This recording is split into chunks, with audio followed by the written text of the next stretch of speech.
Hey, cycle breakers and barrier breakers alike. Welcome to the Fuck That Bullshit Podcast, where we advocate, educate, motivate, and create a safe space for you to embrace the mental wealth of marginalized and disenfranchised communities. We are serving no bullshit knowledge, tools, strategies, and insights. And yes, we will be entertaining. Our goal each episode is for you to leave feeling empowered, ready to take action and make meaningful choices that pave the way to your abundant mental wealth. So enjoy, like, subscribe, share, and discuss. Make sure you save it too, just in case you want to look back at it and get some more tips and things. The PTBS Podcast is for education, empowerment, and inspiration. It is not a substitute for therapy or professional mental health care. If you're in need of additional support, please reach out to a licensed mental health provider. Warning: the Fuck That Bullshit Podcast is intended for mature audiences only. This podcast contains raw, unfiltered conversations about mental health, social issues, and breaking generational cycles. We keep it real, unapologetic, and explicit because healing and empowerment require honesty. We're going to have strong language and adult themes, unfiltered discussions on race, identity, and mental wealth, challenging bullshit narratives without censorship. So if you're easily offended, this might not be for you, and it's definitely not for kids. But if you're ready for bold, barrier-breaking conversations that empower, educate, and entertain, tap in and let's fuck that bullshit together. Let's go.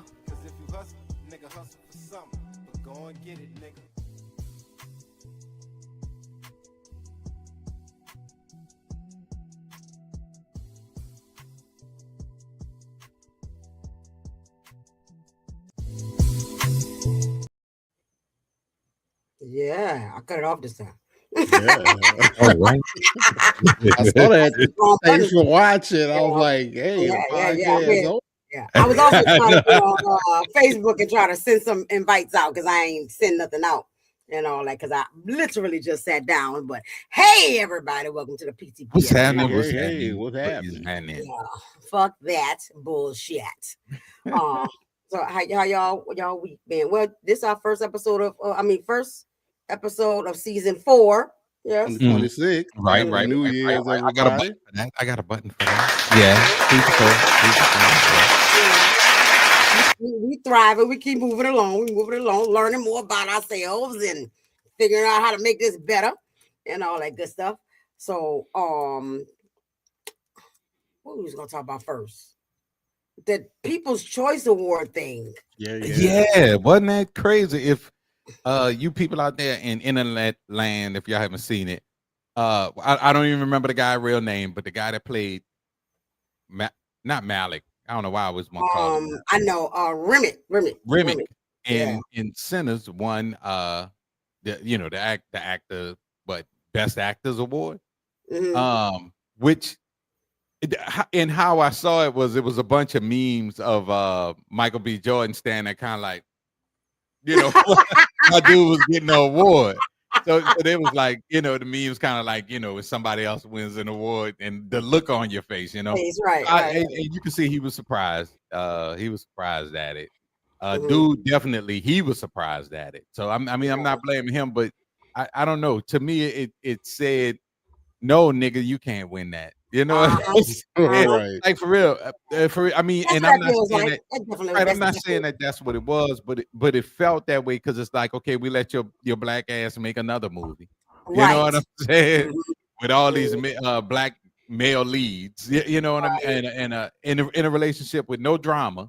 You know what I mean? You got all your little hoodoo voodoo heritage in there. You got blues music in there. Yeah, you know what I mean? And then we got and it's so crazy because even though dude played white dude the bad guy, technically black people in general who understood the movie All right, never looked at him as a bad guy. I was just about to say you know that. what I mean? Like we never looked at him as a hurting individual that had been victimized like everybody else, and he was pushing that victimization forward, right? Right. But I saw him like, ICE could roll up on him at any minute and deport his ass back to Ireland. You know what I mean? So we didn't see him as a bad guy, but it was kind of stand out. Michael B. Jordan played 3 different characters in one movie, all simultaneously. You know what I'm saying? And you get nothing. You know what I mean? Yeah, that's crazy. So a dumb feeling there. Right. It's unfortunate. But it's something that we used to. You know, every time something come up, we really hope they do the right thing. But it's more of what we used to. So that's it. Yeah. That's it. Bet. Well, this episode, our focus here is hope I don't know if y'all looked at the cover, but this was AI created. Oh. It's supposed to be us. That's supposed to be us. Hey, but it's not. That's me. And to the back. Yeah, you on the back side. I think that's. I can see that. I got some glasses like that.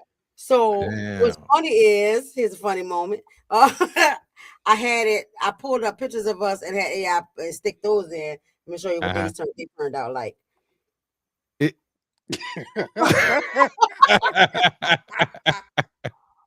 And then, that's kind of dope though. That it looked like a No Limit album cover. That's fine. I was like, let me show that. That's wild. Okay. That's kind of dope. Was that the Desire House project in the background? I look like the Desire. I was like, man, we look rough, but I mean, man. Like they got something, One they got you looking like they got you looking like Tiger P off a straw, man. Like you the wet crew. Well, shit, we fool around and use that shit as the cover. Then people start watching the podcast and be like, it's nothing like the photo.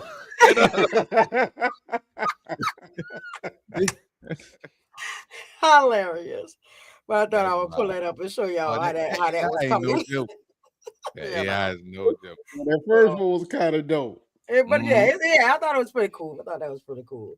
So fuck that one victory bullshit. One battle after another. The fight ain't over.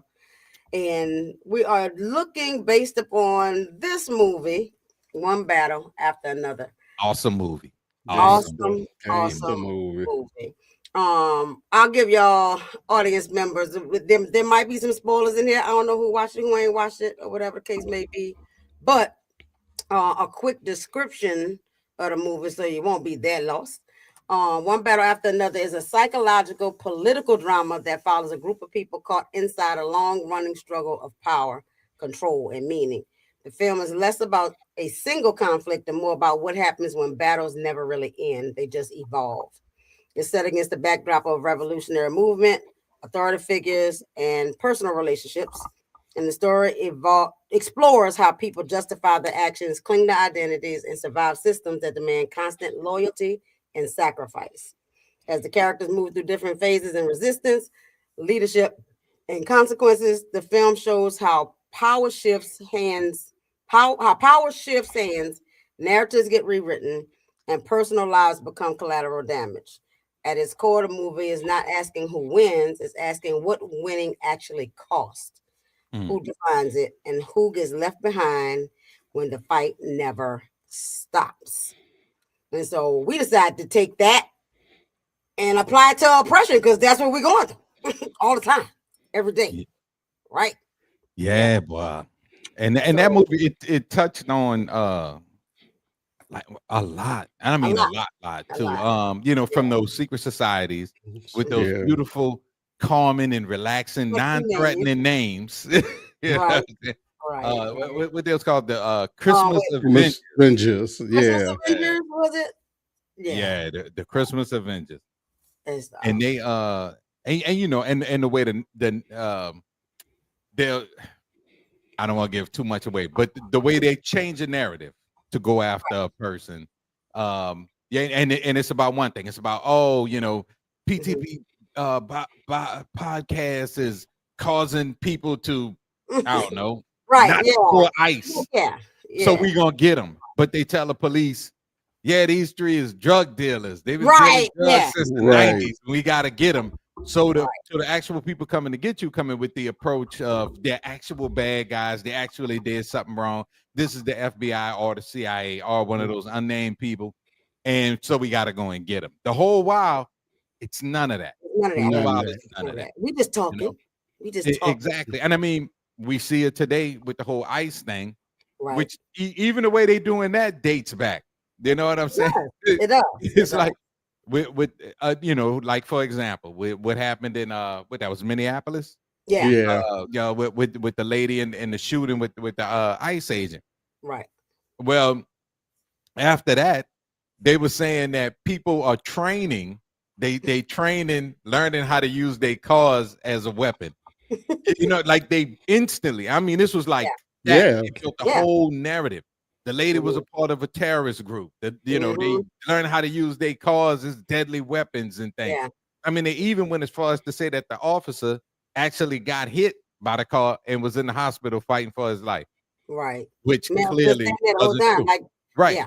Right. No, you know what I'm saying? And again, it depends on who says it. Right. You know what I'm saying? And they and just I kind of separated these things out like into separate battles, and that's one of those battles is who controls the narrative. Right. And the idea, like you just said, depending on who holding the camera.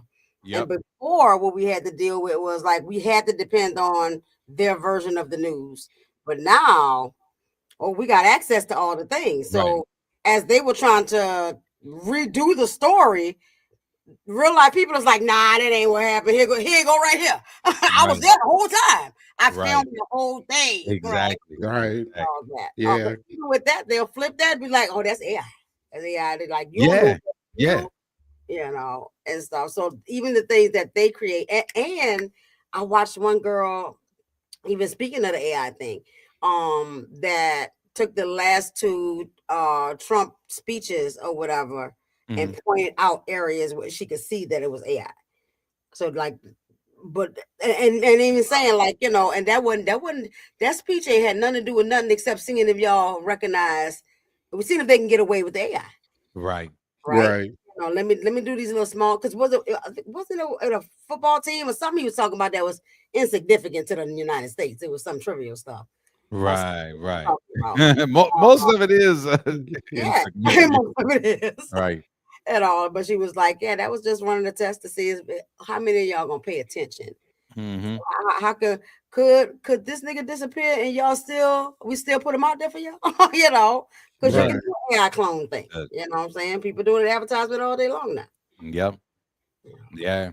But and also, you know what I'm saying, one of the things I thought about watching this movie, like remember those random cops just killing unarmed black people for not using the turn signal.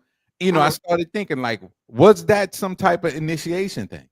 You know, into one of those? Because remember when it started, it was like boom everywhere, and it was happening. I mean, even if we look at the George Floyd thing, you know, and I regretted watching that video, but when I watched the video, I'm looking at it, of course, in shock. But it's not making sense. I'm like, why is he continuing to do what he's doing? You know what I mean? Like it's clear like there's no danger. You in no danger. Nobody else is in no danger, if you want to use that excuse.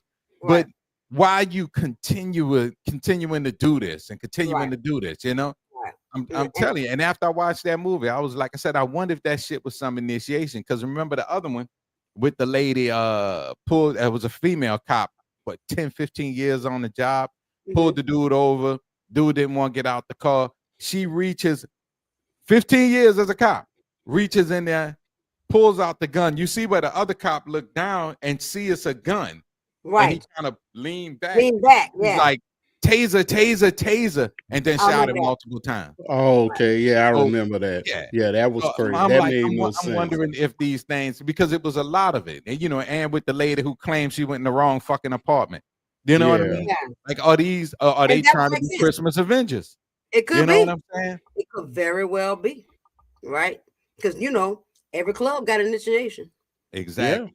Yeah. If you want to get in the game, you got to get jumped in. Yeah, right. You got to get jumped in, or you got to go do something. Right, or worse. Right. You know what I mean? So you're right. Yeah, it definitely puts something on your mind, though. Yeah. So another battle I looked at was from the power control dynamic. Of those that are elite, right? Right. And the idea that they were able to do the stuff that they set out to do, right? Without resistance. Even if, and remember when they said, again, sorry if these are spoilers, y'all, but we warned you. Out to go get the other dude, right? We all were saying, like, I didn't think they were sending him. I thought they had they would have got an outside person, right? Yeah, and all that. But then even them doing their own dirty work in this movie was shocking. But it's like, that's how tight knit this thing got to be. I can't leak the things outside of here, right? Yeah. And the power control dynamic of they went after him because he started fucking up their shit, because he was trying to cover his own ass, right? And so he was using his military authority, to go find that girl. Right. They were like, oh no, now he infiltrating our stuff. He messing with our money. He fooling with the stuff that like, we know all these immigrants and all these people here illegally, but they're working for us, right? Right. And all that. So, when you which also, which we talk about all the time, if you mess with their money, you mess with them. Right. Yeah. Yeah, because that's the breakdown, the key, the most important thing to everything. Right. Yeah. If you're not having a money conversation about America, you're not talking about America. Yeah, you're not, because everything is founded on that. And part of the whole elite thing, even when they was talking to him, was like, it's just access to everything. It's access to everything, right? Nothing's in my way. And he wanted to be such a part of that so badly that he would lie about who he like, who he don't like. And we talked about that too, because he's like, I love black women. But that wasn't, you can't love black women in this club. Right. Exactly. And he loved that black woman. He loved that. Oh Lord, he loved that black women. So and they're not harmless, but they pretend to be. Like I said, even with the cutesy names, right? So if I walk up and call myself Stardust, you expect me to be like Stardust. Exactly. Right? Yeah, nigga, you acting like Chucky, not Stardust. They names don't indicate what you're doing. Yeah, they learned from their past. The Ku Klux Klan is still around, but they're not the Ku Klux Klan. They're the Christian Avengers, the Christmas Avengers now. Right. And Brian, you said you found a few of them, huh? What? The names for different... them names. Yeah. There's the bee. I was about to say the beehive, but it's not the beehive. It's something with bees in it. But and if you just read it, it almost reads like it's a club that watch bees and know about bees. And it ain't got shit to do with bees. It's a whole racial group, and the women of something society. I think I found the women one. And it sounds real innocent, but and even with the Christian Avengers, and that's what I'm saying. It's never like they, and like Fred said, they got rid of the whole Ku Klux Klan sounds good and riding around with pitchforks and knives and shit. You know what I'm saying? It's like, let's get away from that. Let's be, you know what I'm saying? The love one another club. Right. So we only love ourselves. You know what I mean? Like, and for real, because, and like, even when you look at, your Charlie Kirk titles, I'm not gonna come out here and be overly offensive and say overly offensive things. I'm gonna sneak my narrative in peace. Peacefully, you know what I'm saying? Yeah. And the people that get it. The people that don't, you don't belong. Right. Yeah, you know what I mean? I can feel that. Yeah, I mean, it's a clever rules. But I was so proud that the movie, just straight up pointed it out. Pointed out all that straight to the gusto. And when I was looking at the guy who directed it, who wrote it, he writes those type of. So I'm going to check out some more of his stuff, because like his whole deal is like psychological and the dynamics between different things and all that. So I'm like, I want to know what else you wrote, my brother. Right. Because I it's very exciting, interesting. You know, Black people that lived inside of false narratives forever. Because they always pick the one off the street that can't talk right. You know, the most drunk, the most high. Ain't nobody got time for that. Right. You know, but that's always been them trying to control the narrative of what we look like. And even a lot of people talking a lot. Now we have a lot of access now. So there are people that travel to Africa and go, this is Africa, not this. All right. You know, because our only image was the starving children. And with the big bellies and the flies on them and shit. Right. Yep. Right. But that was intentional so that we wouldn't see anything else. You know? Yeah. Got no desire to go there if that's all that's there. Like I don't want to see starving children with big bellies, flies in their eyes and shit. They can't keep you here if everywhere else look nice. You can compare it to Hurricane Katrina. Oh, good. I just talked about that today. There were so many people that lived in the city, and I met them in Houston and Atlanta, especially in Texas. When they got out there and finally, because you'd be surprised how many people never left the city. Oh no, how many people never left the little part of town that they lived in? Yes. And then they got out there. I was interviewing for a job with this girl in Houston, and she sounded like she was close to tears when she was talking to me. She was like, "It's just too big out here. I ain't, you know." And I'm like, "You got kids?" She's like, "Yeah, the school my kids go to is great. It's better than it's of course it's better than school in New Orleans. And motherfuckers just stealing all the damn money." But no, she said she had to go. She was leaving. I know a lot of people that just left because they don't know how to live outside of that. But and that's why I say it's a mindset. Not like New Orleans living like the Big Easy is a mindset, right? Yeah, but it was people too. Once they got out, they was like, I am never going back. You know, because I think maybe because you know I grew up mostly in Shreveport, I've never been so attached that I'm going to college out of town. Cool. You want to move to Houston? Cool. Go on to Minnesota. Yes. You know, like I've never been in this space where I'm like, you know, I have to be here, but I listen and watch people all the time. That y'all know after the hurricane, people was like, I have to get back there. I have to get back, right? And while I honor those people, because somebody had to go back and rebuild. So I thank God for those people. I do hate though that there was such a trapped mentality, like I can't survive out here. It's too right. No, you're right. Yeah, and it's one thing for people to have the trap mentality, and it's another thing. Like you do have people, and I realize that's a people thing, not just a New Orleans thing. Because because I know people out here they ain't. They'll say I ain't never been out of Stafford. Like goddamn, right? Pittsburgh, right there. You know what I'm saying? Right. But it's also the illusion that, and I saw this lady yesterday on TikTok that was realizing how close even continents are, not based on the map we look at, right? Because again, that's the illusion. They show us what they want us to know, but she's like, no, like in theory, if these rivers, lakes, or whatever it is, this water in between these places froze up, you could walk from one continent to the next. But the way they present it is like, you know, hundreds. Right. Like you need a rocket ship, get a time machine to get over there. Yeah.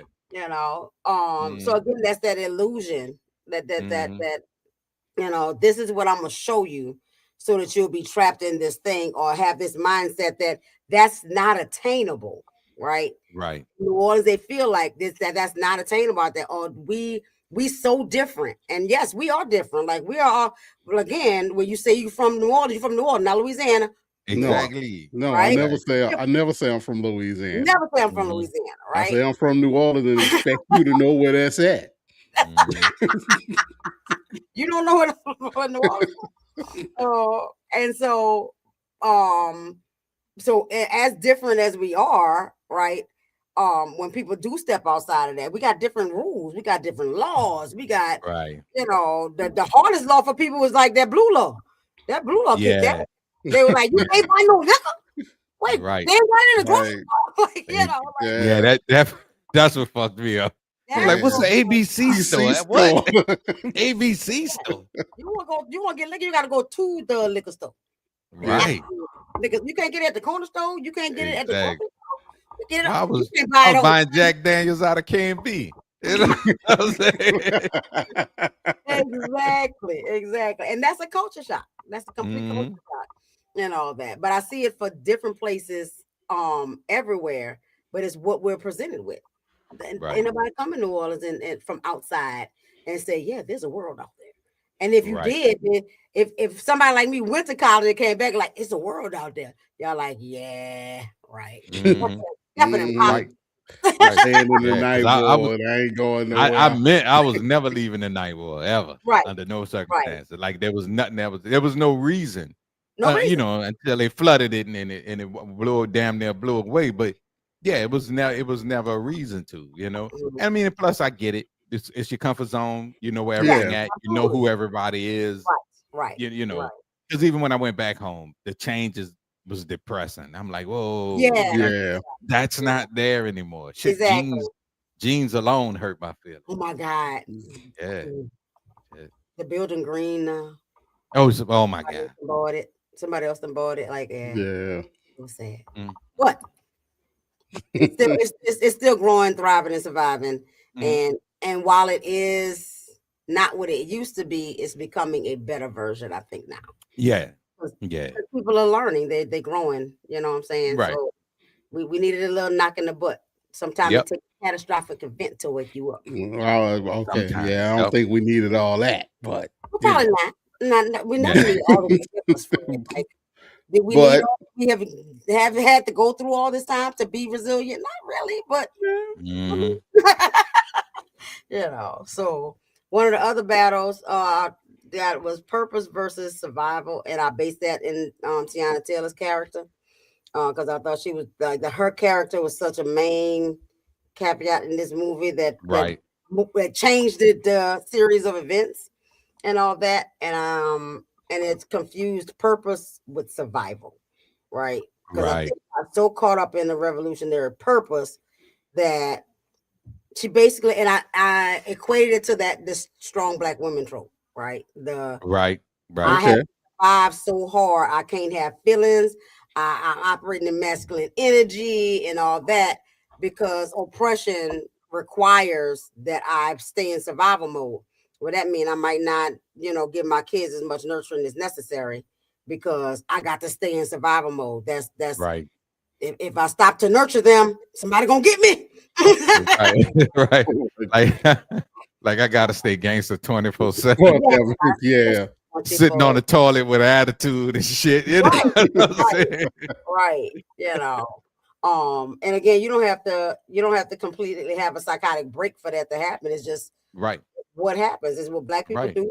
We keep our head on the swivel because we have to keep our head on the swivel. Right. And until society, other things around us prove otherwise, we will keep our head on the swivel. Mm-hmm. Right. And I think the revolution gave us that meaning and that purpose. Because I can also imagine as we go through all the stuff that we're going through, I think we mentioned it Saturday when we were talking, like, looking at one area of the chaos and the things that's going on and the bombings and all the bullshit or whatever. And then somebody looking at puppies. The puppies jumping over fences. And then you're like, right. I got time looking at no puppies. Look what's happening. But I know, yep. At the damn puppies, you're gonna lose your damn mind. Right. And I literally feel like that's what happened to her. She was so deep into the revolution that's all she could focus on. Yeah. And you kind of see it with her character. It was like it's almost like that was it. Like nothing else mattered. Nobody else mattered. And the little clips when they showed her family, loving, caring family, but they were also revolutionary. So it was, she was embedded. It was a thing like, this is what we do, and this comes before everything else. like it became who she was. Yeah, it was who she was. Because you Mm. could tell in the short little clip when she was pregnant with the machine gun. Yeah. And Leonardo's character was talking to the other dude, Bob, and was like, she don't even act like she's pregnant. Yeah. Right. She never like that belly was growing and she act like everything was regular. Exactly. Everything was regular. She's still doing what she was wanted to do. Right. So it's tenderness threatened to put kinks in the armor. Yeah. So exactly not do it, So in those cases, and I say I feel that in the case of a lot of strong black women, that like softness feels unsafe. Start feeling unsafe. Yeah. There be a listen to you men out there who think we just out here just trying to be hard. Softness feels unsafe in situations where you ain't been feeling safe. So then you trying to be hard. Well, yeah. Stop trying to be hard. I hear you, but yeah, you choosing to be hard. That's a choice. No, we choose to be hard because there's no protection. I got no choice but to be hard if there's no protection. How you know there's no again protection? that's perspective too, though. Yeah, that's perspective. Because protection, and even using Tiana Taylor's character as an example, she did have protection. You see what I'm saying? So it wasn't that she wasn't protected. Again, like if you take on and completely engulf in that persona and make that persona who you are. Yeah, you could say I'm not protected, but you can't prove that you're not protected. Right. You know what I'm saying? And even further, and just using her character as an example, who's protecting that baby? Right. You see what I'm saying? Right. So, and I think, and you're right about perspective, but I think there's some point that you learn that there's no perspective, and y'all know, like learned helplessness, like right. Once you feel like you can't get out of a situation, then you feel like you can never get out of the situation, right? And I think that happens with black women too. When once we learn unsafety in one situation, then we don't recognize when safety does come, right? And I've done myself where I have blocked what could be safe because I don't trust it, because I didn't have it over here, so I don't know what it looked like over there. Right. So on both ends, I can see the part. So y'all need to go get therapy. Y'all need some therapy. We never learned what it felt like. Right.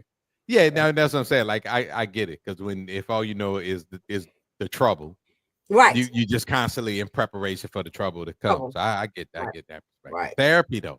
It's a therapy. I'm telling you, because you have to learn softness. You have to learn gentleness and all that stuff, and there's strength in it. There's strength in gentleness. Yeah.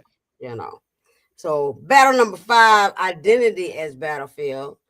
Every major character has a different identity, and some of those, like there's a revolutionary, the leader, the intellectual, the protector, the villain, the savior, and each of them had their own thing. Like Leonardo's character had because he got caught up in who he's supposed to be, but lost that while he was trying to protect his daughter. Right. And shit, lost his mind in the process. He became numb. He made himself numb. Yeah. Right. Because when you don't want to think about the hard stuff, you become numb. Sean Penn's character was consumed about who he believed he must remain, who he needed to stay, right? Because he loved his black woman, but he wanted to be a part of this thing, and that did not match his thing, right? Right. So that meant he went out of his way. That was way out his way. Him, buku out his way. Way buku out his way to be what he felt like he deserved to be, a part of this thing, right? And all of that. And so the he had to give up that meant giving up the part of himself that loved black women. He had to announce that in order to be this thing, which is not authentic, right? And I think that killed him in the end, of course. Literally. Tiana's character too, couldn't exist outside the revolution. you know. Right. All she knew. Well, You I don't know. know. I feel like Leonardo changed his character because Okay. in the beginning he was a straight up revolutionary. Mm-hmm. He was You think the baby down changed? for the. He changed his from a revolutionary to a protector when the baby came. This is Okay. true. This is Okay. You true. right. Yep. Because his total focus went from okay, yeah, the revolution, we can get back to that. Right. But right now, Mm-hmm. I need this helpless human being mm-hmm. needs me to protect. That's why he did everything, the little tracking device. He wouldn't let her walk out the house without it. She had a Right. cell phone. He didn't know. Right. Yeah, she fucked him up with that cell phone. And you know what, Fred, you make a good point, because also there was a point when he basically was telling her, we need to fuck this revolution. Revolution. You know what Yeah. I'm saying? Because he said, we are family now. And remember, he kept repeating. Yeah, I remember when he she said wasn't, that.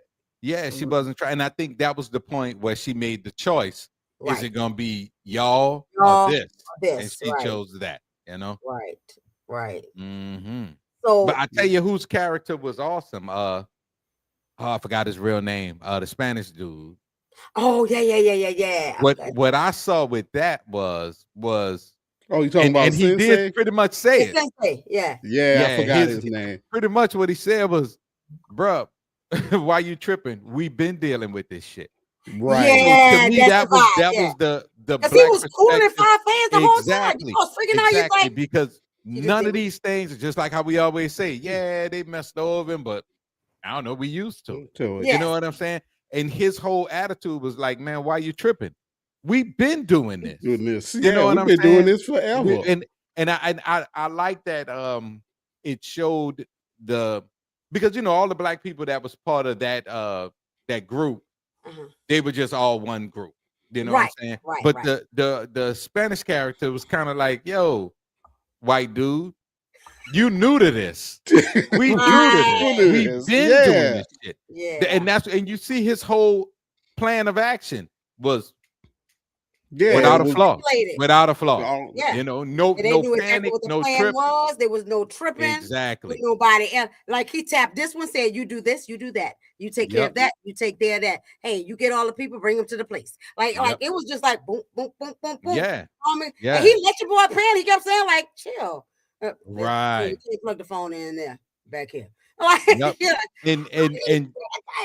but the beautiful thing I loved about that, his whole little piece was connection and community within his community. Because even when he got caught, when that lady was talking to him, and he never gave him his name. Because she was like, so you got any illnesses? You got Bob. And when he looked up, looking at her like, how you know my name? I never said my name. Why? Because I'm already connected to somebody who already know your name. Get the fuck out of here. You know what I'm saying? Right. So that's, and as soon as I saw that part, I'm like, that's what we need. That's what we need to get back to. Because, in the black community, we got food with fame, fortune, fake fame, fake fortune, and a little bit of money. And just like Sean Penn's character, that artificial feeling like we're part of the group now. You know what I mean? Like we're in now. We don't have to worry about that shit. You know what I'm saying? When the whole time, that's part of the play.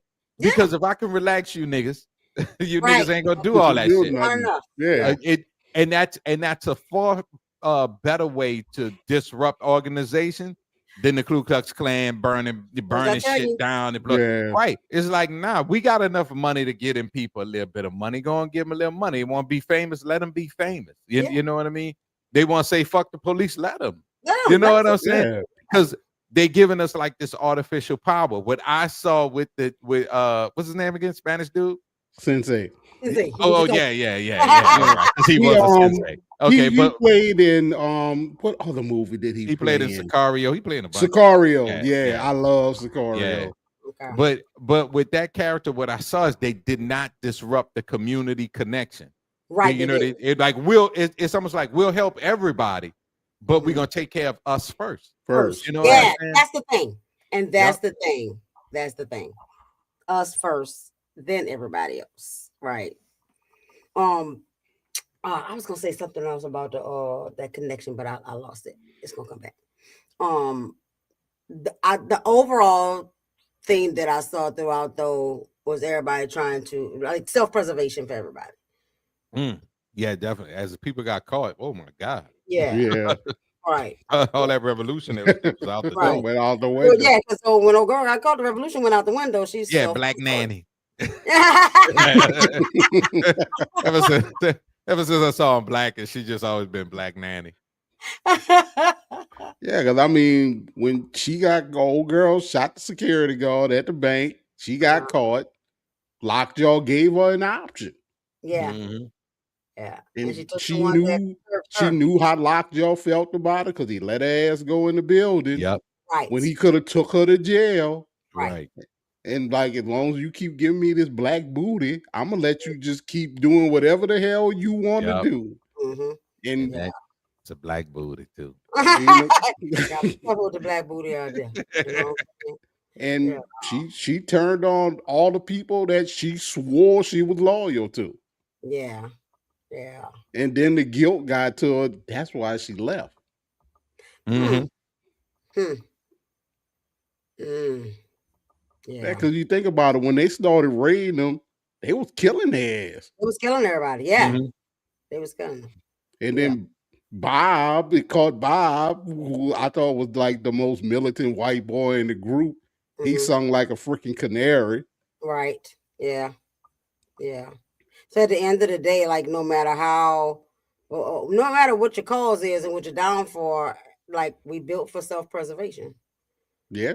We're gonna always try to save ourselves, you know. I think I have an issue, like you said a minute ago, Brian, like that. And I think that's actually how they get us into the fame, the fortune, the stuff, because it's self-preservation. It's like I need to get out the good, so this is what I'm gonna do, right? Right. If I gotta give up this or this, if I gotta do that or that, whatever you need, I need to get myself out, right? But we don't think that way even as a group of people, partially because of how they operate with us and how they conditioned us. But at some point, I would figure that we would decide we was going to, because you see what's happening. Right. You can see what's happening, especially now. You can see what's happening. That's what I was going to go back to with Lockjaw, that even under his self-preservation, they still didn't let him in. Right. You know what I'm saying? So like they let him in to kill him. Exactly. That's my point though. Like they still gave him the illusion of belonging. Right. Yeah. Yep. So they'll do it to their own. So they definitely would do it to everybody else, right? Yeah. And most definitely. And it's just me being a little black girl. What make you want to be a part of a system that's willing to fuck over their own? Like it's one of those at the lower level is one of those. If they're willing to talk about you behind your back, you know what I'm saying, then if they're willing to listen to somebody talk about you, then they're willing to talk about you, kind of thing. You know, so why would you allow yourself to be connected to a thing that you know is damaging? If they're willing to hurt their own, they definitely willing to hurt you. Right. Why would you connect yourself to that? Power, easy, influence. As long as I stay useful, they're not going to do anything to me. As long as you're useful and you have a purpose, a lot of them know that going in. Right. As long as I stay useful, as long as I can show value, I want the influence. I want the power that come with that. You know, I might just be, Brian might be the top dude. I might be the dude underneath Brian. But as long as I stay useful to him, I have his influence and his protection. People not going to do anything to me because they don't want to deal with him. But the moment I mess up, Brian going to put me in the office with a glass sliding door. And turn the gas on. Turn the gas on. Wow. Yeah. But for me though, I agree with that too.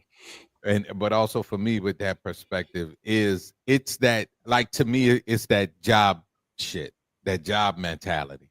If it's, you could see me as a supervisor fuck over another employee, like, yeah, man, I'm gonna fire that motherfucker, I'm gonna cut that motherfucker loose, and I'm telling you, and you're a worker, right? But then I tell you how great you are and how much I appreciate you being here. And because you're talking to me, the supervisor, you see, when you begin to believe in titles, you'll believe all that bullshit. They'll do the same shit to you, but you don't believe that because the supervisor is talking to you about it. You know what I mean? And that, to me, that relationship. Yeah, but it's not even a real relationship. You see what I'm saying? Because to me, it's like Lockjaw saw what they would do to their own. But he felt so particular and so special based on who he's associated with that he felt above the guy who got killed. You see what I'm saying? He didn't. There was no. When they make you feel like you in. You know what I'm saying? Like you're not a part of the team he was in because he was fucking up. You over here with us and you good, which is why it was so easy to kill his ass. Yeah. And the reason why I use it as a job example, because I watch people do it. I watch people get made to feel special at the job. When really, you're not special. They need you to do something. Exactly. You serve a purpose. Right. And once you're through doing what they're doing, you right back to being Johnny. All over again. You know what I mean? Anything can happen to you, you know? So I hear power and I hear belonging. Yeah. Oh, yeah. Gotta investigate that on a deeper level. Why power is so important. And I know belonging is important because we all want to be connected to something. We kind of created that way to feel like we need to have value in somebody's life or in a thing. And all that kind of stuff. It's gotta be. It's gotta be primal. Yeah, you want to be part of the group. If you cause the group to not kill the mammoth, we all go hungry. We blaming you, Shawnnell, because you hesitated. Right. I mean, you think about it. Michael Jordan. Everybody know Michael Jordan's story. If you follow sport, if you halfway follow sports, you know Michael Jordan's story. Michael Jordan is a 100% card-carrying Republican. Right. But you never hear him say anything on any issue with black people. Right. Never. He ain't black or brown people. He will not say anything. He don't say nothing. Because he's in a position of power. He damn near the number 2 at night. Jordan not even connected with Nike. Right. You got Nike and then you got Jordan. Jordan, their own brand, their own company. None of that. If he start talking, watch how fast somebody else should come up out of the blue. You're not gonna mess that up. He feel like he's in the group. Yeah. He only marries white women. I don't think Michael Jordan ever had a black nothing. Yeah. They got him sitting on this pedestal. If Michael Jordan spoke up for any kind of black cause, people would listen. Right. They worship this man. And all he did was play basketball. Right. That was it. Jordan didn't have the cure for cancer. He just played basketball and won 6 championships with the Bulls. That's it. Great entertainer. Yeah. Right. And people now. People worship this man. Yeah. I ain't know that. I ain't feel that way about Jordan. Look how people talk shit about him. They do. But I do know, you know, his status is up there. You know what I'm saying? And I mean I knew he was in the old boys club when I knew how much he invested into them fucking prisons and shit. Yeah. So he making money. You know, he making plenty of money. Oh yeah, he got stupid bank.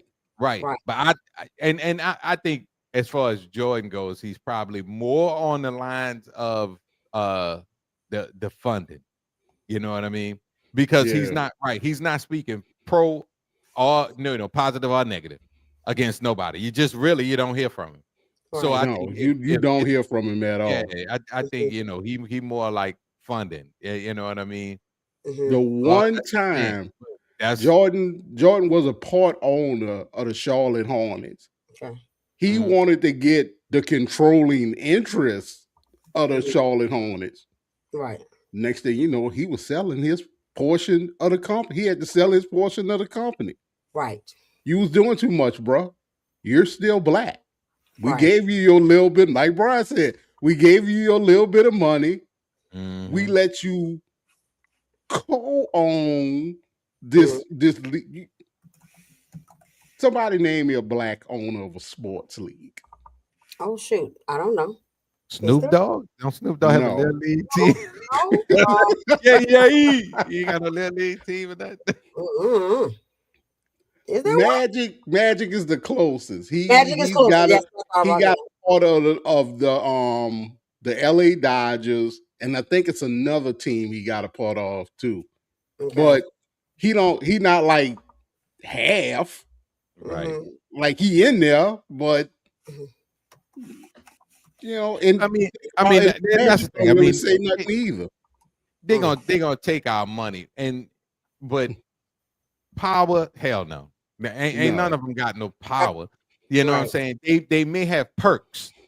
Definitely perks. Yeah, perks. If they're gonna drop the H-bomb, somebody will call them and tell them where the shelter at. You know what I'm saying?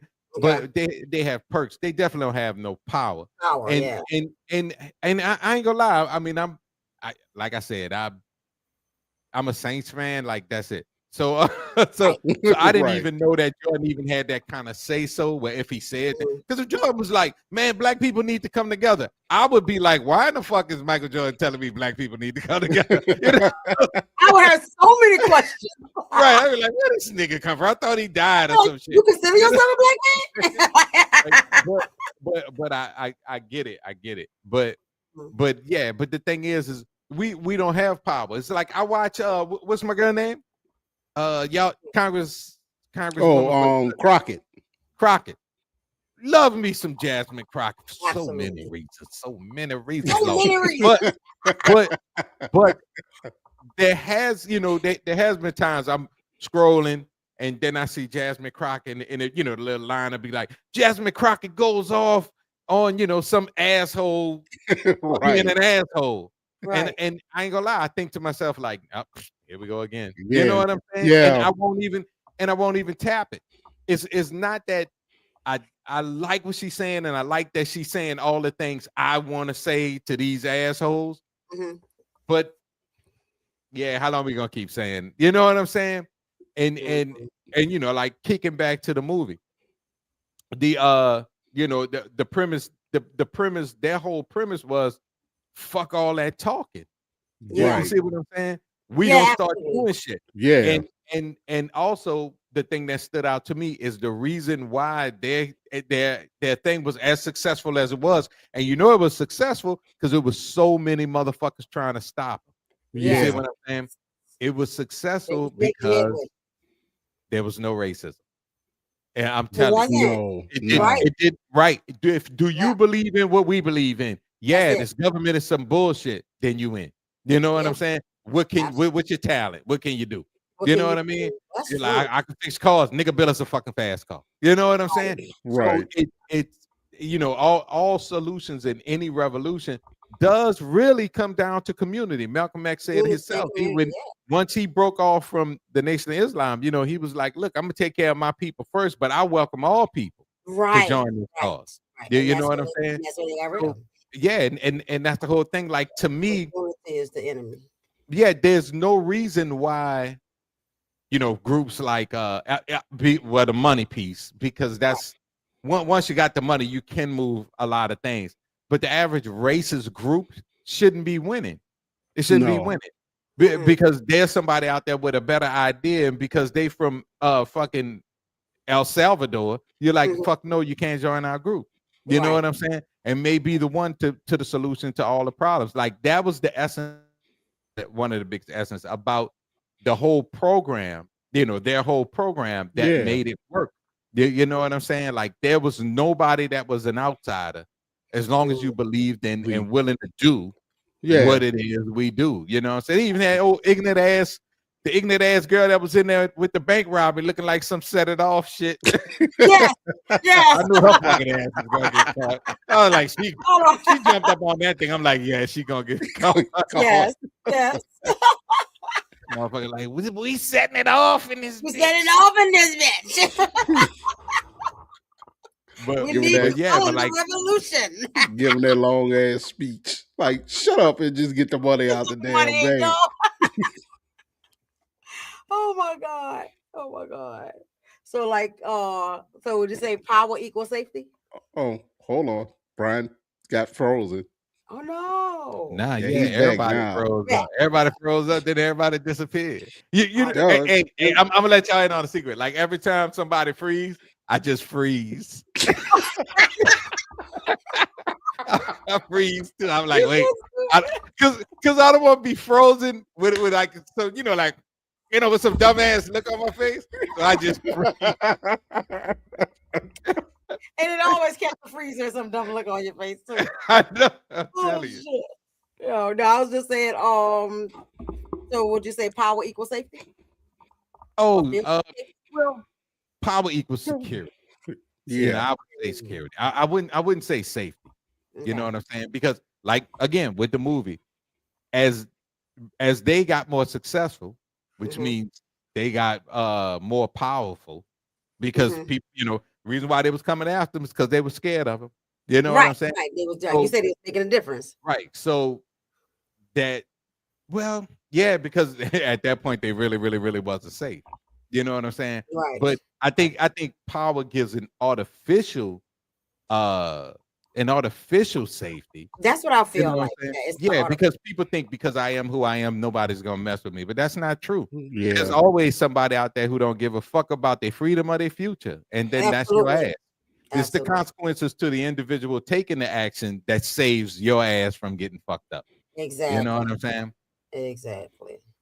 All right. Is belonging connected to survival? I think y'all talked about that a little bit already.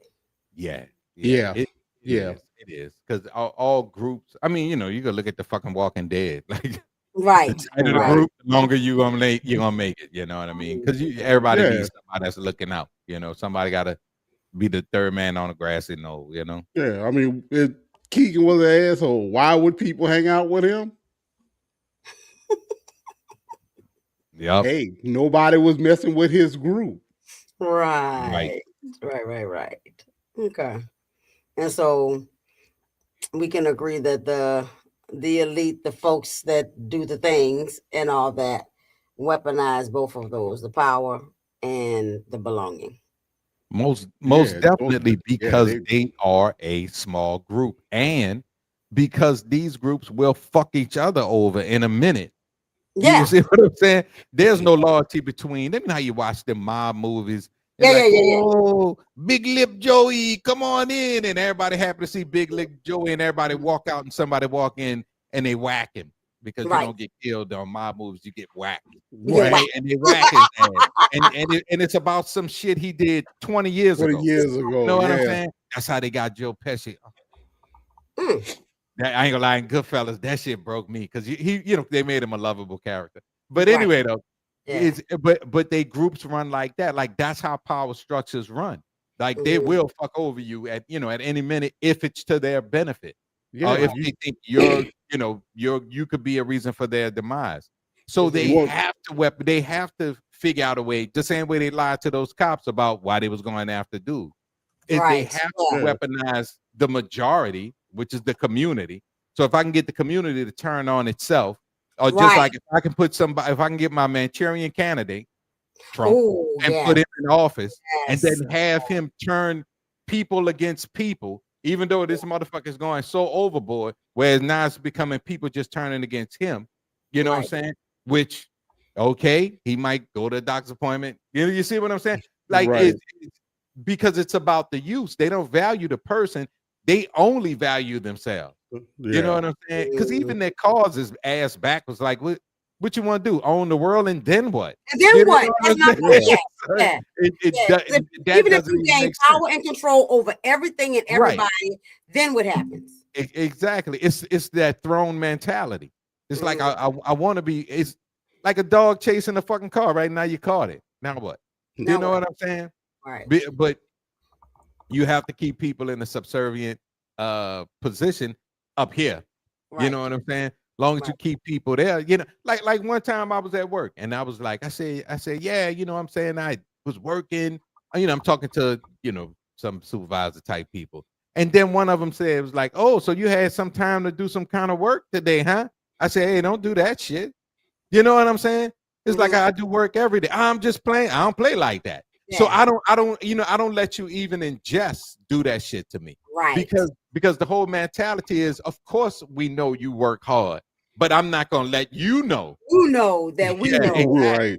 Exactly. So that you might act control the narrative. Exactly. Yep. And of course, if I can keep you in that subservient, I'm unworthy position, again, I got that big problem with the way church run. So you know what I'm saying? Exactly. Right. Yeah. If I can keep you in that subservient position constantly, I can control you better. Right. You know what I'm saying? That's why you got people. It's like if Trump jump out here and say and shit in a fucking bowl and then be like, yeah, everybody should eat their own shit. There's gonna be a group of motherfuckers that's gonna try to justify it. Yeah, they're gonna say, well, I mean, it's your own body. It's your right. I mean, you should be able to eat your own shit. You know? That's real American. You know what I mean? You know, back in the day, that's how people stayed alive. Exactly. Yeah. Scientists say that this is. Do you know animals in the wild eat their own shit? Kellogg's gonna come out with researchers to prove that eating your own shit is good for you. Right, huh? And then this is high quality baby doo-doos. No preservatives, no additives. You know what I'm saying? All natural. Right. And that's what I'm saying though. But that's the man. I mean, and that's the way you run shit. That's the way you run shit. Because I mean, think about it with the Epstein thing. They started literally changing the definition of what legal age of consent was. Yeah. Because they couldn't argue their way out of what they had been done. Your president was hanging around with a serial child molester. I think child molester, that's an insult to child molesters. I think you should have like a bigger name than child molester. Like, you was importing kids from across the world to come on this island, freaking Orgy Island, and you hanging out with them. And then y'all wanted that, y'all got it, y'all saw it, and then you're like, you know, is 14 actually not able to? Right. Like, like, come on now. But that's what I'm saying. Like, that's the insult. But it's an old play. Yeah. During slavery, the wives of the slave owners would beat them little black babies, slave babies, so fucking bad till they was killing them. They couldn't arrest those women. So what they did was they changed the fucking law and made it legal for them to do it. And they kind of made it like a manslaughter thing. You know what I mean? Like, oh, they didn't mean to do it, you know, but they had to do it. Then, in other words, they made the shit illegal, and all they're doing is the same shit again. These motherfuckers is foul. They just foul ass motherfuckers, you know? Yeah. And I was listening to that book I'm reading, Black as Fuck History. Yeah. And at a section where they were there was, you know, the mass lynchings and stuff like that, and how Ida B. Wells went out of her. She wrote, I think it's called the Red Book. I'm gonna get it and see, because they still sell it. But she wrote like this essay or whatever to show, like, you know, and I think it has something to do with the fact that white women were sleeping with the black men, right?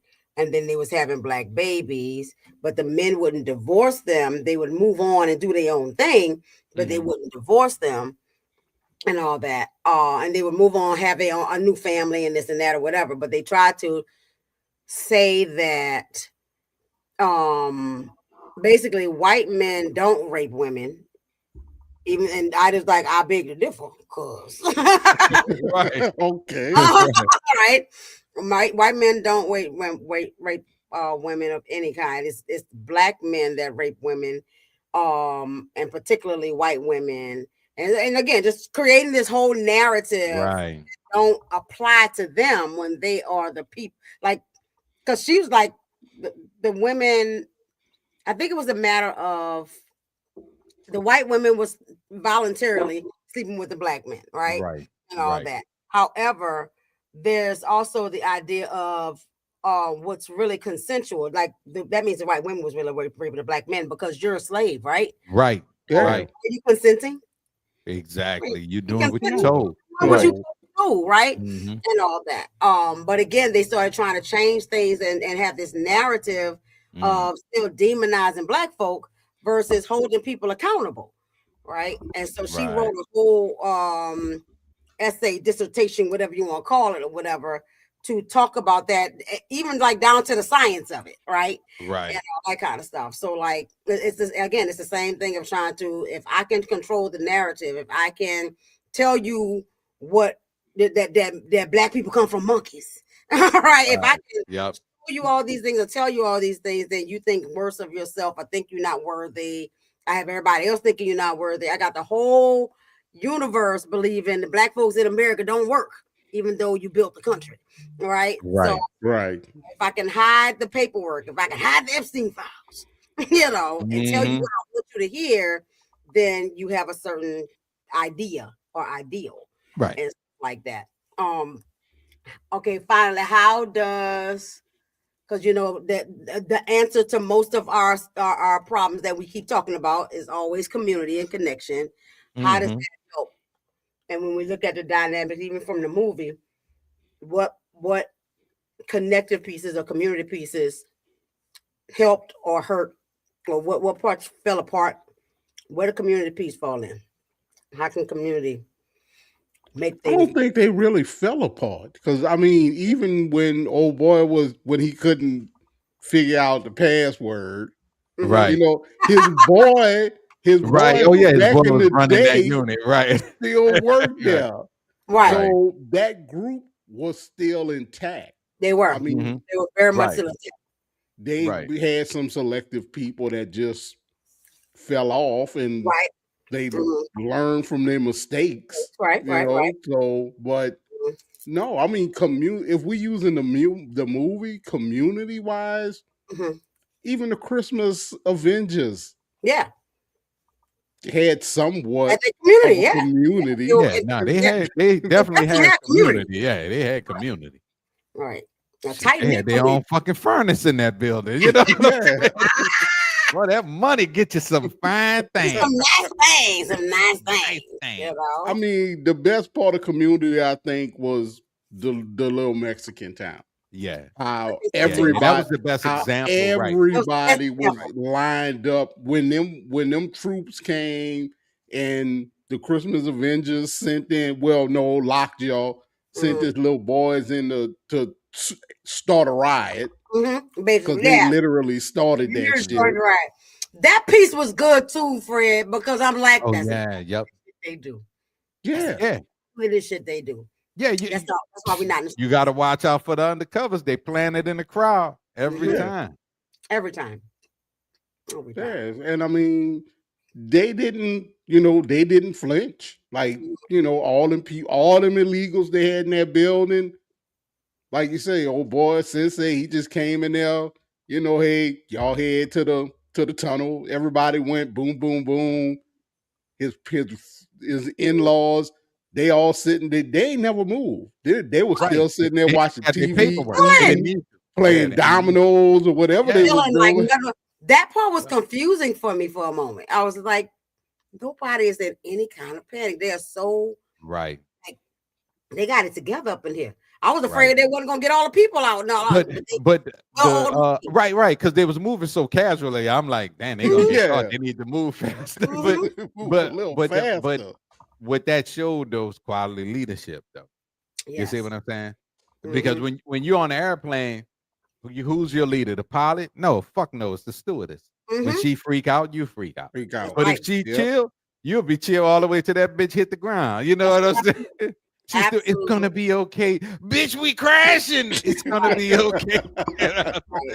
And that's why in community too, right? Because whoever your community leaders are in that situation, the stewardess, like you said, right? The assistant, and so in that community, in that airplane, you looking for togetherness and community, and okay, we're gonna either all die together or we're gonna be all right together. Exactly. Right? Exactly. Because I mean, think about it.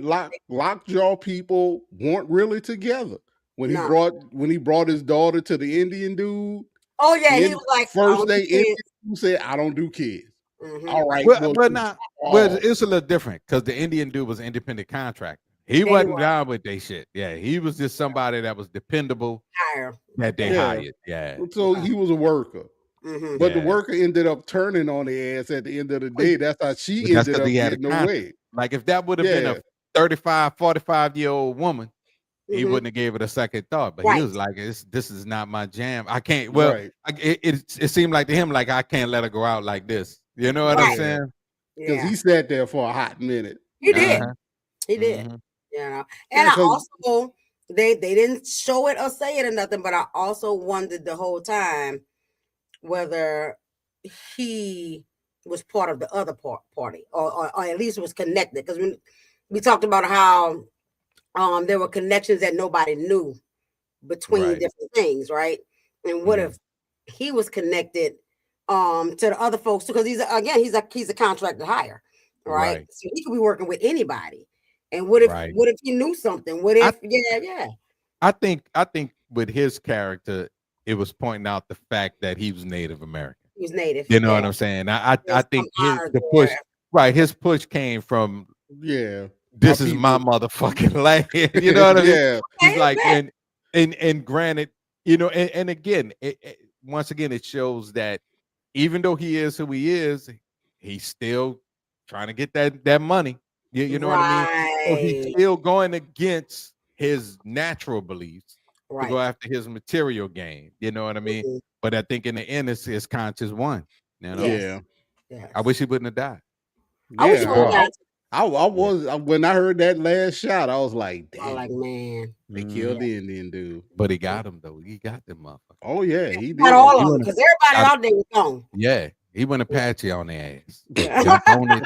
Jump up. Absolutely. At all. So I do think if oppression distorts the truth, then community can help correct it. If we can stick together. If we can stick together, that's the key right there. If we can stick together. But just like Brian said, they separate them few from the herd. Yep. The field nigga and the house nigga. You separate some of them field niggas and put them in the house. You give them clothes. They got a bed. Yeah. They eating scraps, but they real scraps. Right. So they gonna keep the field niggas in line, because I don't want you to mess up my shit over here in the house.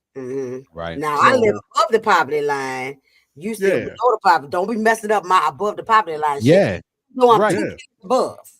Right. And it's I think it's super duper complicated.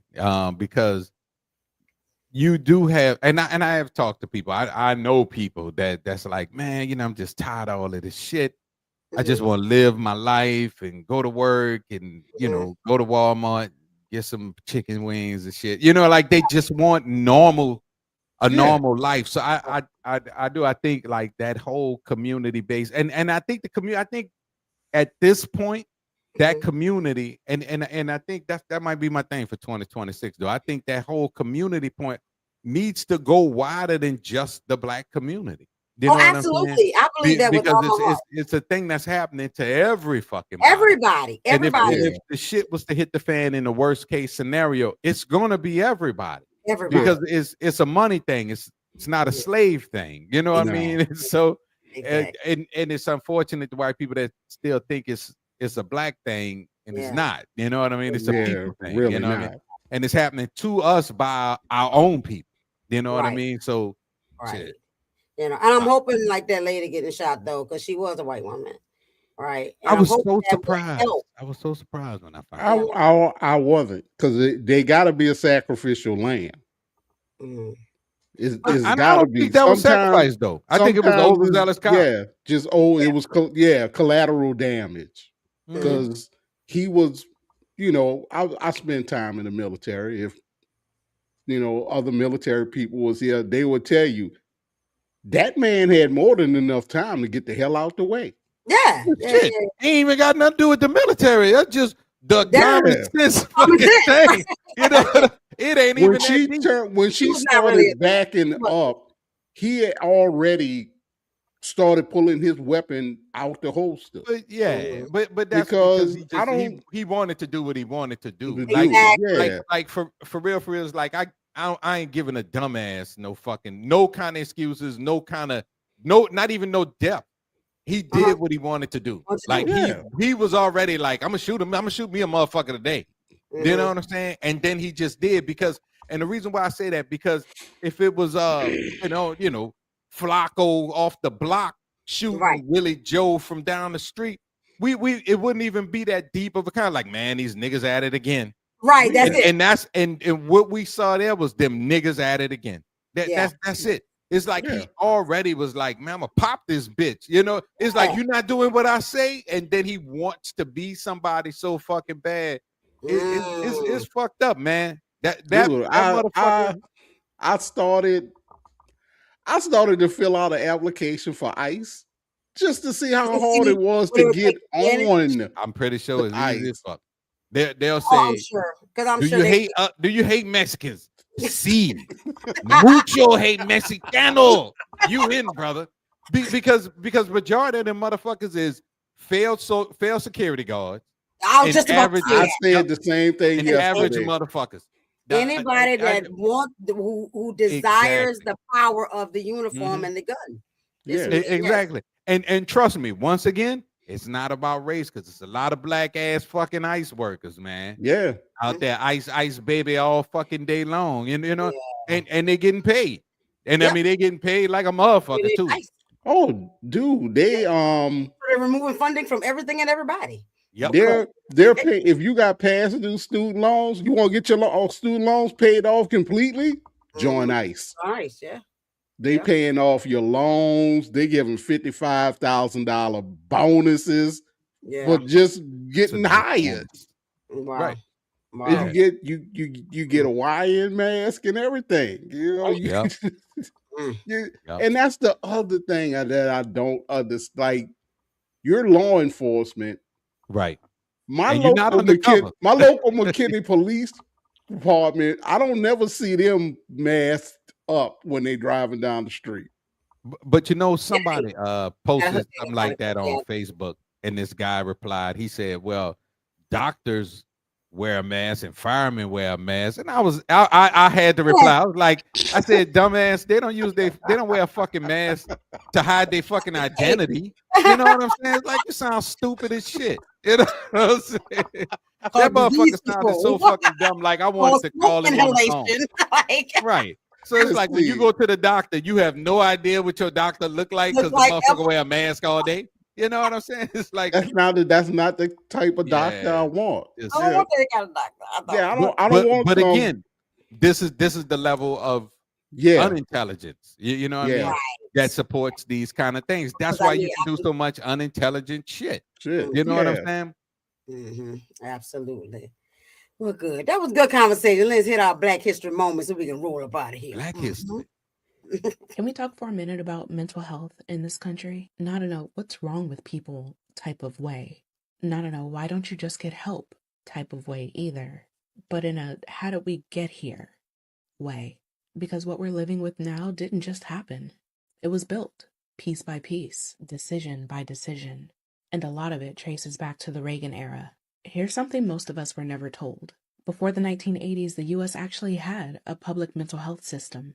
It wasn't perfect. Some of it was harmful. Some of it absolutely needed reform. But there was an understanding that severe mental illness is public responsibility. There were state hospitals. There were long-term beds. There were places that families could turn when someone was spiraling, and they didn't know what else to do. And that mattered more than people realize. Then came this big national push to close institutions, right? The idea sounded humane. We're going to move people into the community. We're going to treat them just closer to home.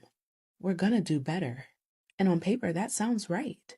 But here's where things went sideways. Under Reagan, first as the governor of California, then as president, massive funding cuts hit mental health services. In 1981, federal mental health funding was changed. Instead of dedicated money for care, it became block grants.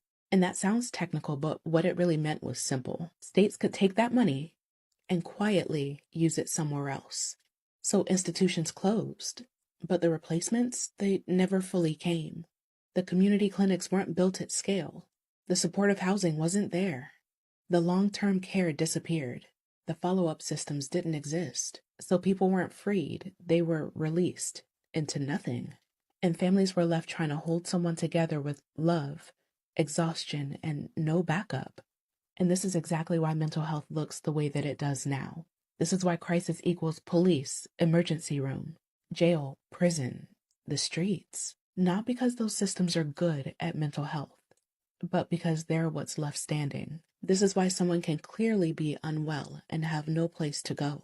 Why families beg for help and hit dead ends. Why people cycle in and out of crisis instead of getting stability.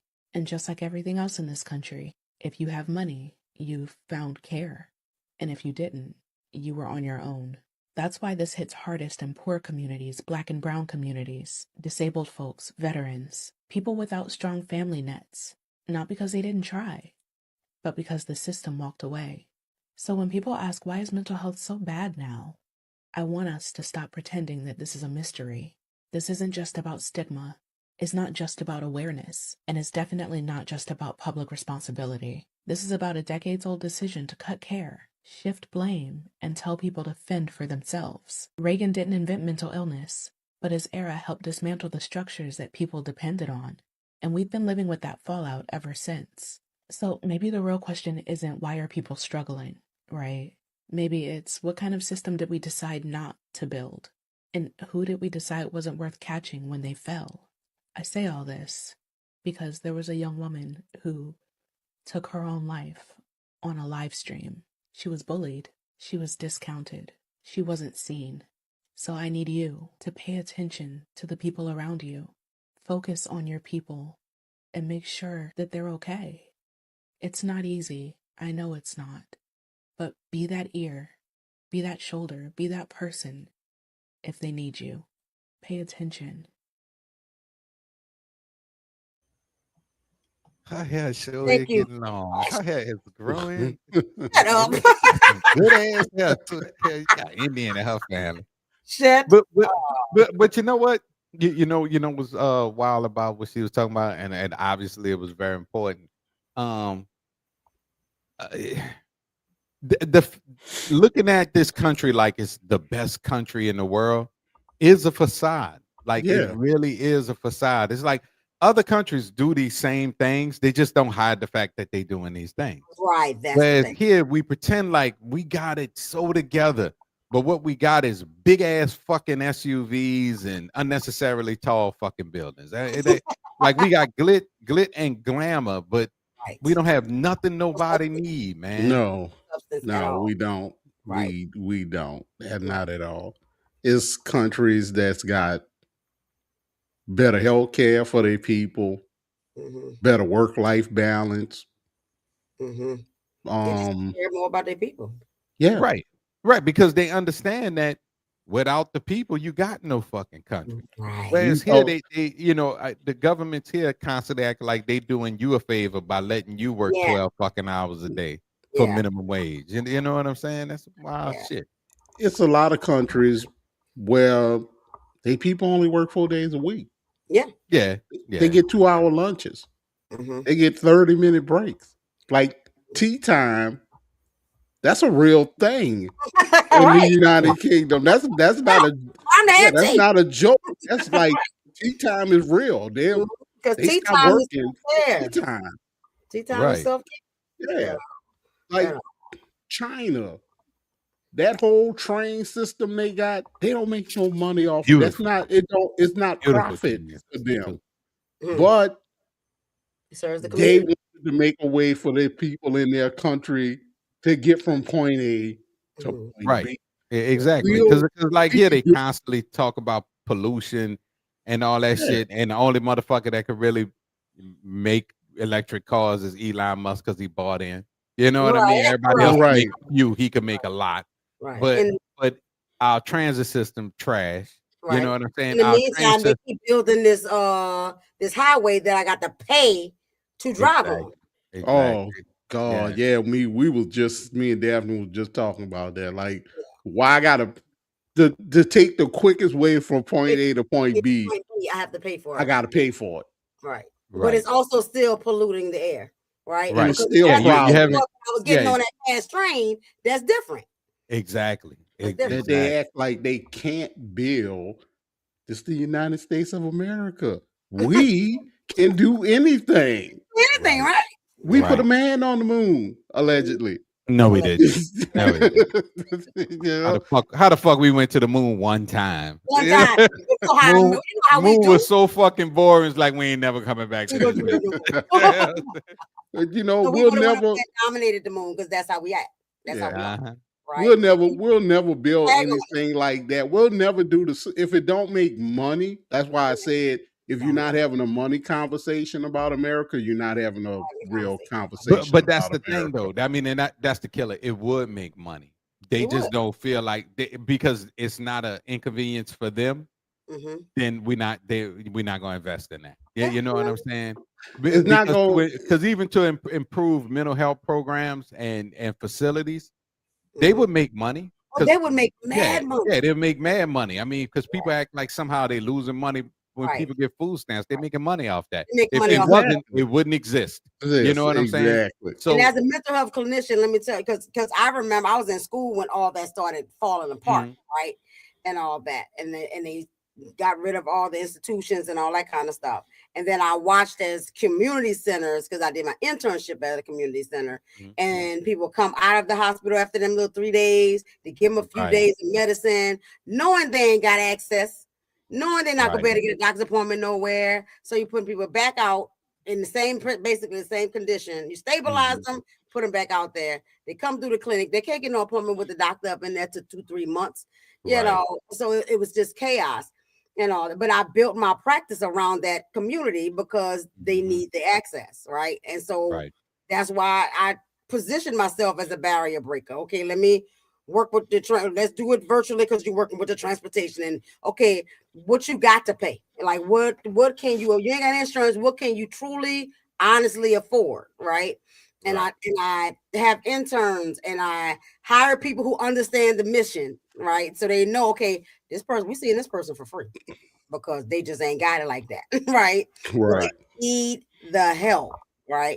And so that's a part of that building the community piece that like we have to help each other, right? I have the clinical skills to help somebody.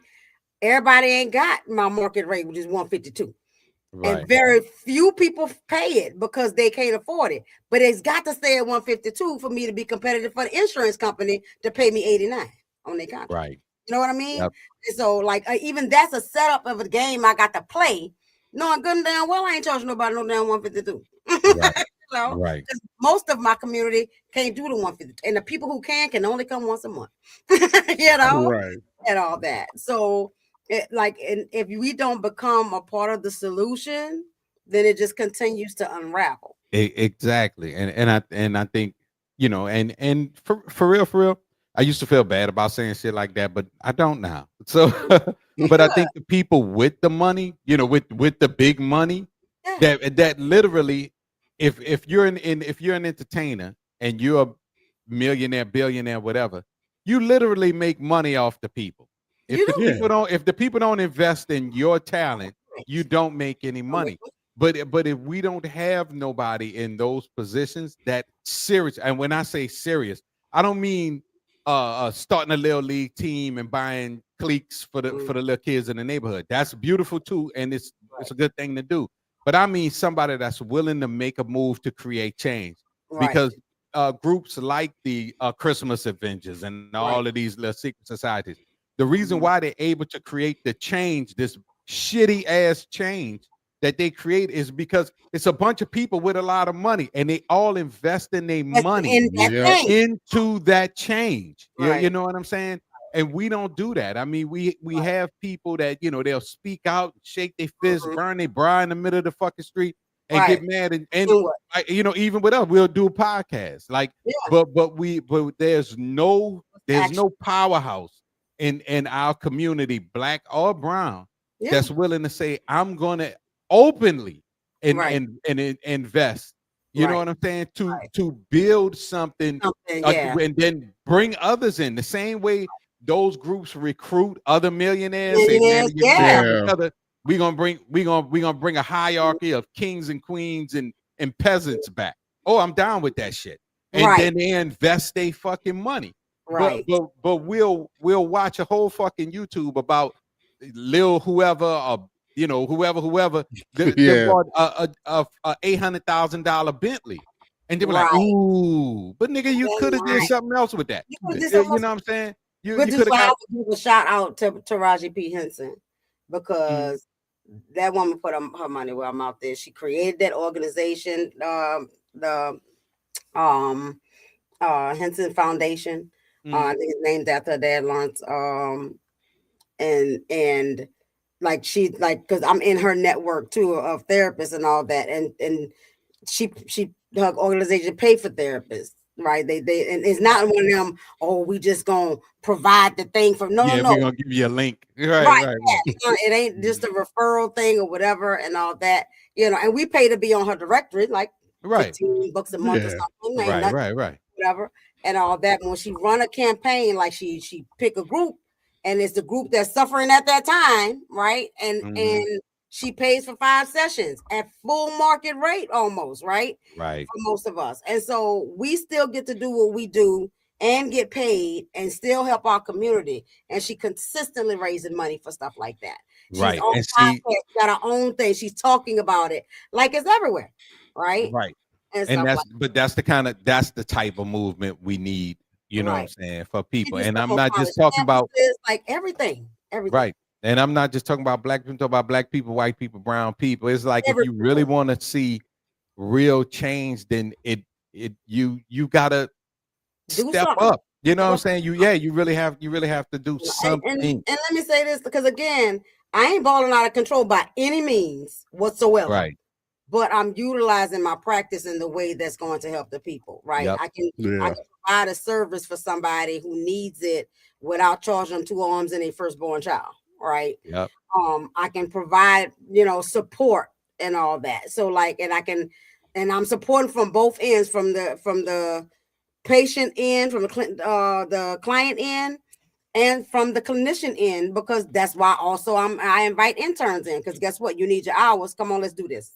Right. And all that. So like you have to find everybody. I think everybody has a way to find their way, whether it be money, whether it be time, whatever it is, you have to contribute. And that's part of the movie too. Like everybody had a role. Everybody had a role, right? Like you said, oh, you know how to blow shit up? Okay, that's your job, right? Exactly. There's a reception position available for the revolution. You know what I mean? So like 100, right? What is it that you can do and contribute that? I ain't saying get like Tiana did and get so caught up in it that you lose yourself, because we do need the balance. We need balance and all that. But just like they go hard in the paint, we do too. We have to. We have to. Then we can get what we feel like is normal. Because earlier you mentioned people just want to live their normal life. But what the fuck is normal? Normal is an illusion. Exactly. Yeah, I felt the guy that just want to get chicken wings and chill. Yeah, that's I feel me. Too. Right. Yeah, you think I don't want just but you also live in a country that's overcharging you for tiny chicken wings with poison in them. That's killing your body. gonna send you to the pharmaceutical. So you part of that system that's still killing you. So what does normal cost you anyway? Exactly. You know, what I'm saying, but no, I mean, my point with that was like, I get what people just want to get away from the shit. Jump. You know what I'm saying? Right. It's like I don't want to do the shit. But those are the same people that be like, I wish the shit wasn't the shitty. shit? Yeah, you know what I'm saying? I wish the shit wasn't shitty. But we, you got to take action. And it's unfortunate, but we live in a third world country with a but we live in a third world country with a first world street sign. That's it. Oh, that's tight. Write that down. That's tight. Yeah, I'm gonna try to remember. I had to clip that one out. No, yeah, for real. I mean, but he telling the truth though. We're no different than all of these countries that we were bad mouthing and bashing about how they this, that. Look what they doing to it. Look what we doing to our people. That's right. Right. What we doing to ours. We just, like Brian said, we just got bigger buildings. That's it. Yep. That's it. Yeah. With that being said, we're conscious, we're aware, we stay prepared, and we ain't never scared. Never. And the PTB Podcast. We would appreciate a like, a subscribe on YouTube, like and follow us on Facebook. I know I keep asking this. We're not on Instagram, right? Nope. Okay. We're not on Instagram, but we're almost on every streaming network around. We're on Spotify. Right, we're on Spotify, and now we are on Amazon. I got to keep reminding people that we are on Amazon. I don't know if we're on Apple. I just don't know how we got on Amazon. I just don't know how we got on Amazon. I remember when I first set stuff up, they had all of the different places that you could do it. The only thing I couldn't connect to was, I think, Apple, because you had to have an Apple ID. Right. Yeah. Too complicated for Apple. Too complicated. Yeah. And that's the thing with Instagram, too. We would stream on Instagram as well, but they don't, like, this platform, StreamYard, when I hit the button, whatever I click on to connect to, it connects to it. But for Instagram, I would have to click this button, then go to Instagram and hit the live over there, too. That's not it. Oh, yeah. No, we would never. That's crazy. You think they would have made that simpler once Facebook bought Instagram? Right. Instagram. Right. So, I mean, but right. It is what it is. Yeah. So until we get some more assistance, we'll be where we at. You know what I'm saying? Right. You know where to find us, goddammit. That's right. You know, if you can't find us nowhere else, you can find us on YouTube. Absolutely. And I'm gonna give a shout out to our recent subscribers, because we have had some recent subscribers to Indeed. I appreciate to YouTube, and we appreciate that. You know what I'm saying? So stay tuned. We'll be here next week, 7:00, with another good topic, talking good shit, but no bullshit though, because fuck that bullshit. Fuck that bullshit. Fuck that bullshit. So we will see y'all next week, and don't let nobody bullshit you this week either. Peace. Peace out. Peace out.